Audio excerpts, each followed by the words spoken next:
열왕기상 14장.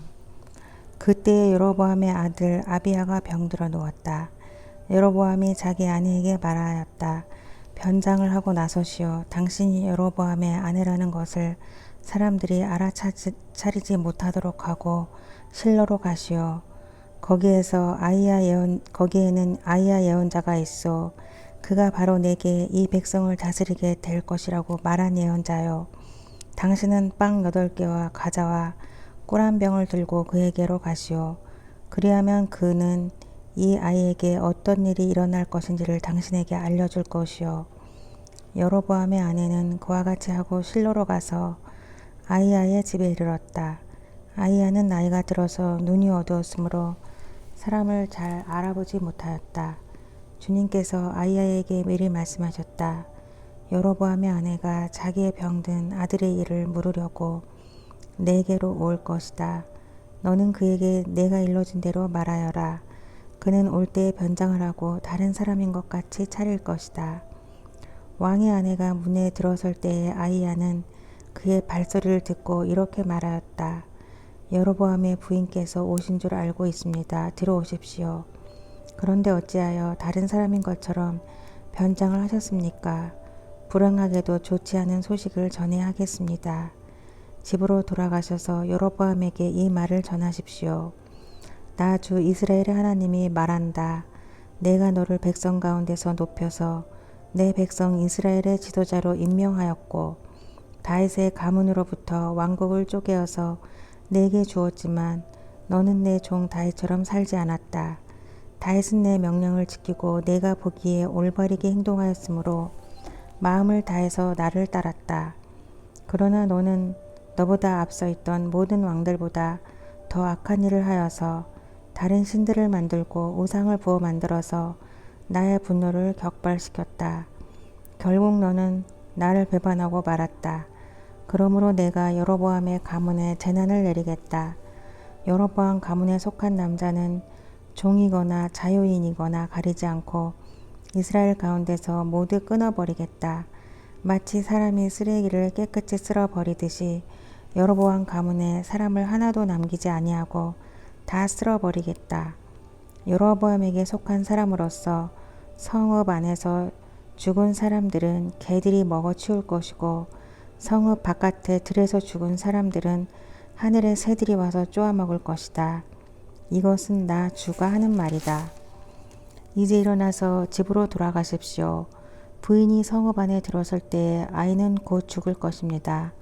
그런데 온 이스라엘은 그의 죽음을 애도하며 장사를 지낼 것입니다. 여로보암 가문에서는 그 아이만이 주 이스라엘의 하나님께서 보시기에 착하게 살았으므로 여로보암의 가문에 속한 사람 가운데서 그 아이만 제대로 무덤에 묻힐 수 있을 것입니다. 주님께서는 이스라엘을 다스릴 또 다른 한 왕을 세우실 터인데 그가 여로보암의 가문을 끊어버릴 것입니다. 이 일은 오늘 지금 이 순간에 일어날 것입니다. 주님께서는 이스라엘을 쳐서 물가의 갈대가 흔들리시듯 흔들리게 하실 것이며 그들이 아세라 목상을 만들어서 주님의 분노를 샀으므로 조상들에게 주신 이 좋은 땅에서부터 이스라엘을 뿌리째 뽑아내어서 유프라테스 강 저쪽으로 흩으실 것입니다. 여로보암은 자기도 죄를 지었을 뿐만 아니라 이스라엘까지 죄를 짓게 하였으므로 주님께서는 여로보암의 죄 때문에 이스라엘을 버리실 것입니다. 여로보암의 아내는 일어나서 그곳을 떠나 디르사로 돌아갔다. 그가 집 안으로 들어설 때에 그 아이가 죽었다. 온 이스라엘은 그를 장사 지내고 그의 죽음을 슬퍼하며 애곡하였다. 모든 것은 주님께서 그의 종 아이야 예언자를 시켜서 하신 말씀대로 되었다. 여로보암의 나머지 행적 곧 그가 전쟁을 어떻게 하고 또 나라를 어떻게 다스렸는가 하는 것은 이스라엘 왕 역대 지략에 기록되어 있다. 여로보암은 22해 동안 다스린 뒤에 조상들과 함께 잠들고 그의 아들 나답이 그의 뒤를 이어서 왕이 되었다. 또한 솔로몬의 아들 르호보암은 유다를 다스렸다. 르호보암이 즉위할 때의 나이는 41살이었는데 그는 주님께서 자신의 이름을 두시려고 택하신 성읍 예루살렘에서 17회를 다스렸다. 그 어머니의 이름은 나아마이며 암몬 여자이다. 유다도 주님께서 보시기에 악한 일을 하였다. 그들이 지은 죄는 조상들이 저지른 죄보다 더 심하여서 주님의 진노를 격발하였다. 그들도 높은 언덕과 푸른 나무 아래마다 산당과 돌, 우상과 아세라 목상을 만들었다. 그 땅에는 신전, 남창들도 있었다.